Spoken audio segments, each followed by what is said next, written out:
ನಮಸ್ತೆ ಎಲ್ಲರಿಗೂ. Welcome to my YouTube channel delicious lifestyle. ನಾನಿವತ್ತು ಕೊಡಗಿನ ಸ್ಪೆಷಲ್ ಕಾಡು ಮಾವಿನ ಹಣ್ಣಿನ ಕರಿ ಹೇಗೆ ಮಾಡೋದು ಅಂತ ಹೇಳ್ಕೊಡ್ತಾ ಇದ್ದೀನಿ. ತುಂಬಾ ಟೇಸ್ಟಿಯಾಗಿರುತ್ತೆ, ನನಗಂತೂ ತುಂಬಾ ಇಷ್ಟ. ಈ ರೆಸಿಪಿನ ನೀವು ಟ್ರೈ ಮಾಡಿ, ಇಷ್ಟ ಆದರೆ ಒಂದು ಲೈಕ್ ಮಾಡಿ. ಮೊದಲಿಗೆ ನಾನು ಸ್ವಲ್ಪ ಕಾಡು ಮಾವಿನ ಹಣ್ಣು ತೊಗೊಂಡಿದ್ದೀನಿ. ಇದರಲ್ಲಿ ತುಂಬ ಡಿಶಸ್ ಮಾಡ್ತಾರೆ, ಅದರಲ್ಲಿ ನಾನು ಒಂದನ್ನು ಇವಾಗ ತೋರಿಸ್ತಾ ಇದ್ದೀನಿ. ನೀವು ಕಾಡು ಮಾವಿನ ಹಣ್ಣಿನ ಟೇಸ್ಟ್ ಮಾಡಿದರೆ ಕಮೆಂಟಲ್ಲಿ ತಿಳಿಸಿ. ನೋಡಿ, ಚೆನ್ನಾಗಿದೆ, ಫ್ರೆಶ್ ಆಗಿರೋದು ತೊಗೊಂಡಿದ್ದೀನಿ. ಇದನ್ನ ನಾನು ಆಲ್ರೆಡಿ 2 ಟೈಮ್ಸ್ ವಾಶ್ ಮಾಡಿದ್ದೀನಿ. ಇನ್ನೊಂದು ಸಲ ವಾಶ್ ಮಾಡೋದು ಹೇಗೆ ಅಂತ ತೋರಿಸ್ಕೊಡ್ತಾ ಇದ್ದೀನಿ. ಒಂದು ಬೌಲಿಗೆ ಎಲ್ಲನೂ ಹಾಕ್ಕೊಳ್ಬೇಕು. ಹಾಕ್ಕೊಂಡ್ಬಿಟ್ಟು ತುಂಬ ನೀರು ಹಾಕಿ ವಾಶ್ ಮಾಡ್ಕೊಳ್ಳಿ. ನಾನು 2 ಟೈಮ್ಸ್ ವಾಶ್ ಮಾಡಿದ್ದೀನಿ. ಇನ್ನೊಂದು ಸಲ ನೀರು ಹಾಕ್ಕೊಂಡ್ಬಿಟ್ಟು ಅದನ್ನ ಕ್ಲೀನ್ ಮಾಡ್ಕೊಳ್ತಾ ಇದ್ದೀನಿ. ನೋಡಿ, ಈ ಥರ ಚೆನ್ನಾಗಿ ಅದು ತೊಟ್ಟಲ್ಲಿರೋದನ್ನೆಲ್ಲ ಕ್ಲೀನ್ ಮಾಡ್ಕೊಳ್ಳಿ ಚೆನ್ನಾಗಿ. ಮತ್ತು ಅದ್ರದ್ದು ತೊಟ್ಟನ್ನು ಕಟ್ ಮಾಡಿ ತೆಗೆದ್ಬಿಡುವ. ಈಗ ಒಂದೊಂದಾಗಿ ಈ ಥರ ಕಟ್ ಮಾಡಿ ತಗೊಳ್ಳಿ. ಇದ್ರದ್ದು ಸಿಪ್ಪೆನೂ ಬೇಕಿದ್ದರೆ ಹಾಕೋಬೋದು, ನಾನಿಲ್ಲಿ ಹಾಕಲಿಲ್ಲ. ನಿಮಗೆ ಇಷ್ಟ ಇದ್ದರೆ ಹಾಕೋಬೋದು. ಈ ಥರ ಎಲ್ಲನೂ ತೆಗೆದು, ಸಿಪ್ಪೆನೆಲ್ಲ ತೆಗೆದು ಈ ಥರ ಫ್ರೆಶ್ ಆಗಿರೋ ಮಾವಿನ ಹಣ್ಣನ್ನು ಮಾತ್ರ ತೊಗೊಳ್ತಾ ಇದ್ದೀನಿ. ಕಾಡು ಮಾವಿನ ಹಣ್ಣನ್ನು 1 ವರ್ಷ ತನಕ ಸ್ಟೋರ್ ಮಾಡ್ಕೋಬೋದು. ಹೇಗಂದರೆ, ನೀರಿಗೆ ಉಪ್ಪನ್ನು ಹಾಕಿ ಕುದಿಸಿ ಆರಿಸಿ ಆ ನೀರನ್ನು ಒಂದು ಡಬ್ಬಿಯಲ್ಲಿ ಹಾಕಿ ಅದಕ್ಕೆ ಮಾವಿನ ಹಣ್ಣನ್ನೆಲ್ಲ ವಾಶ್ ಮಾಡಿ ಒರೆಸ್ಬಿಟ್ಟು ಅದರಲ್ಲಿ ಹಾಕಿ ಇಟ್ಟರೆ, ಟೈಟ್ ಮುಚ್ಚಳ ಮುಚ್ಚಿ ಇಟ್ಟರೆ 1 ವರ್ಷ ತನಕ ಅದನ್ನು ಸ್ಟೋರ್ ಮಾಡ್ಕೋಬೋದು. ನಮಗೆ ಯಾವಾಗ ಬೇಕು ಆವಾಗ ತೆಗೆದು ಸಾರು ಏನು ಬೇಕು ನಮಗೆ ಡಿಶಸ್ ಬೇರೆ ಬೇಕಿದ್ದರೆ ಮಾಡ್ಕೋಬೋದು. ತುಂಬಾ ಟೇಸ್ಟಿಯಾಗಿರುತ್ತೆ. ಓಕೆ, ನಾನಿಲ್ಲಿ ಫ್ರೆಶ್ ಆಗಿರೋದು ಮಾವಿನ ಹಣ್ಣು ತೊಗೊಂಡಿದ್ದೀನಿ. ಈ ಥರ ಎಲ್ಲ ಸಿಪ್ಪೆನೆಲ್ಲ ತೆಗೆದು ಹಾಕೋತಾ ಇದ್ದೀನಿ. ನಿಮಗೆ ಬೇಕಿದ್ದರೆ ಇಷ್ಟ ಇದ್ದರೆ ಸಿಪ್ಪೆನೂ ಹಾಕೋಬೋದು. ಈ ಥರ ನೋಡಿ, ಚೆನ್ನಾಗಿ ಕ್ಲೀನ್ ಮಾಡ್ಕೊಳ್ಳಿ. ಅಂದರೆ ಒಂದೊಂದು ಮಾವಿನ ಹಣ್ಣಲ್ಲಿ ಹುಳ ಎಲ್ಲ ಇರುತ್ತೆ, ನೋಡ್ಕೊಂಡು ಕ್ಲೀನ್ ಮಾಡ್ಕೊಳ್ಳಿ ಚೆನ್ನಾಗಿ. ಈ ಥರ ಎಲ್ಲನೂ ನಾನು ಕಟ್ ಮಾಡಿ ಒಂದು ಪಾತ್ರೆಗೆ ಹಾಕ್ಕೊಳ್ತಾ ಇದ್ದೀನಿ.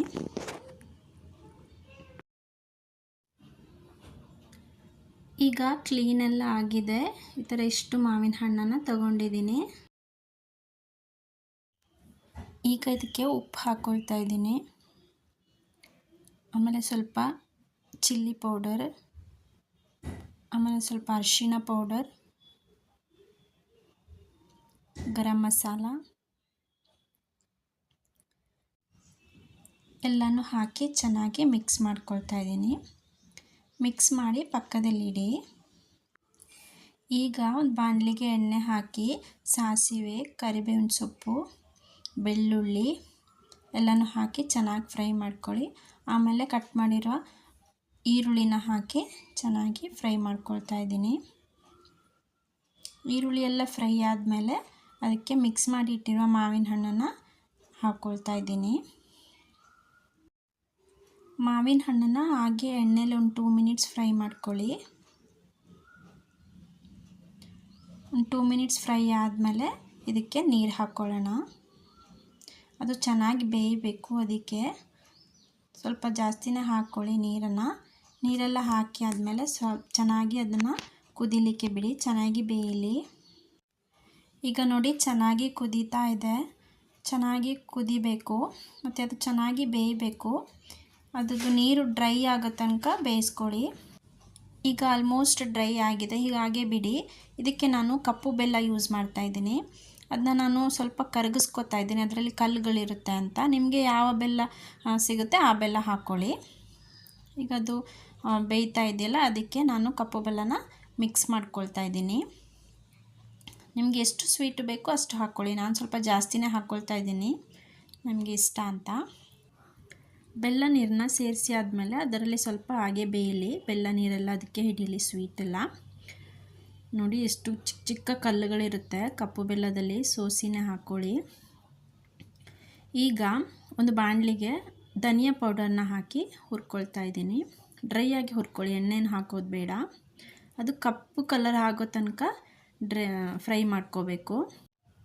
ಲೋ ಫ್ಲೇಮಲ್ಲಿ ಇಟ್ಕೊಂಡು ಹುರ್ಕೊಳ್ಳಿ, ಹೈ ಫ್ಲೇಮ್ ಇಟ್ಕೋಕ್ಕೆ ಹೋಗ್ಬೇಡಿ, ಸೀದೋಗಿಬಿಡುತ್ತೆ. ಫುಲ್ ಬ್ಲ್ಯಾಕ್ ಆಗೋ ತನಕ ನೋಡಿ, ಈ ಥರ ಆಗೋ ತನಕ ಹುರ್ಕೊಳ್ಳಿ.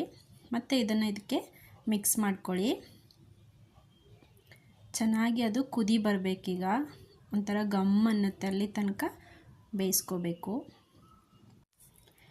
ಇವಾಗ ಕುದೀತಾ ಇದೆ ನೋಡಿ, ಕಪ್ಪು ಮಸಾಲ ಬೆಲ್ಲ ಎಲ್ಲ ಸೇರಿ ಎಲ್ಲ ಗಮ್ ಅಂತ ಇದೆ. ತುಂಬಾ ಟೇಸ್ಟಿಯಾಗಿರುತ್ತೆ, ನನಗಂತೂ ತುಂಬಾ ಇಷ್ಟ ನೋಡಿ. ಈಗ ಕಾಡು ಮಾವಿನ ಹಣ್ಣು ಕರಿ ರೆಡಿಯಾಗಿದೆ. ಈ ರೆಸಿಪಿ ನಿಮಗೆ ಇಷ್ಟ ಆಯಿತು ಅಂತ ಹೇಳಿದರೆ ಒಂದು ಲೈಕ್ ಮಾಡ್ತೀರಾ? ಹಾಗೆ ನನ್ನ ಚಾನಲ್ಗೆ ಸಬ್ಸ್ಕ್ರೈಬ್ ಮಾಡ್ಕೊಂಡಿದ್ದವರಿಗೆಲ್ಲರಿಗೂ ನಾನು ಧನ್ಯವಾದ ಹೇಳ್ತಾ ಇದ್ದೀನಿ. ನೀವು ಮನೆಯಲ್ಲಿ ಟ್ರೈ ಮಾಡಿ ಹೇಗೆ ಬಂತು ಅಂತ ಕಮೆಂಟಲ್ಲಿ ತಿಳಿಸಿ. ಹಾಗೆ ನನ್ನ ಚಾನಲ್ನ ಯಾರೆಲ್ಲ ಸಬ್ಸ್ಕ್ರೈಬ್ ಮಾಡ್ಕೊಂಡಿಲ್ಲ ಅವರೆಲ್ಲ ಸಬ್ಸ್ಕ್ರೈಬ್ ಮಾಡ್ಕೊಳ್ಳಿ, ಕಮೆಂಟ್ ಮಾಡಿ. ನೆಕ್ಸ್ಟ್ ವಿಡಿಯೋದಲ್ಲಿ ಸಿಗೋಣ. Have a nice day. Thank you for watching my video. Bye bye, take care.